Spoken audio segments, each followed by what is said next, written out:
আসসালামু আলাইকুম। প্রবাহ নিউজ টিভির দুপুরের সংবাদে আপনাদের স্বাগতম। সাথে আছি আমি তানজিলা ইসলাম। সাতক্ষীরায় সাংবাদিকদের সম্মানে আয়োজিত ইফতার ও দোয়া মাহফিলে জেলা জামায়াতের সেক্রেটারি মাওলানা আজিজুর রহমান বলেন, মিথ্যাকে পরিহার করে সত্য ও সুন্দরকে ধারণ করাই রমজানের শিক্ষা। অনুষ্ঠানে সাংবাদিক ও বিভিন্ন শ্রেণী পেশার মানুষ অংশগ্রহণ করেন।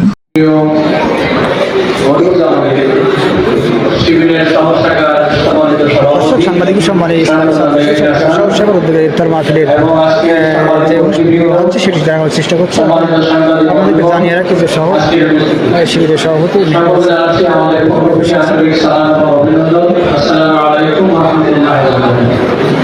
সত্যি এখন ভালো লাগছে যে আজকে ইসলামী ছাত্র শিবিরের মতো ছাত্র সংগঠন সাংবাদিকদের নিয়ে পবিত্র মাহে রমজান থেকে আমাদের জন্য আল্লাহর পক্ষ থেকে যে বার্তা নিয়ে আসছে সেটি হচ্ছে মুমিন জীবনে তার নিজেকে আল্লাহর ভয়ে চলা, মিথ্যাকে পরিহার করা, সত্যকে ধারণ করা, খুদাল্লিন নাস অবাইয়ানাতি বিল হুদা ওয়াল ফুরকান।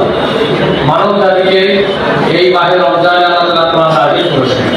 লক্ষ্যটা হচ্ছে মানুষকে সত্যের পথে সন্ধান দেওয়া, ন্যায় ও অন্যায়কে পার্থক্য শিখতে পারা।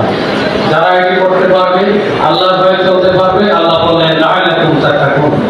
আশা করা যায় তোমরা এই সত্যিকার আল্লাহ তাআলার ভয়ে ভীত একটি জাতি হিসেবে তৈরি হয়ে আমার গোলাম হয়ে জান্নাতের যে ওয়াদা লাভ করেছেন সেই জায়গায় আমরা পৌঁছতে পারব।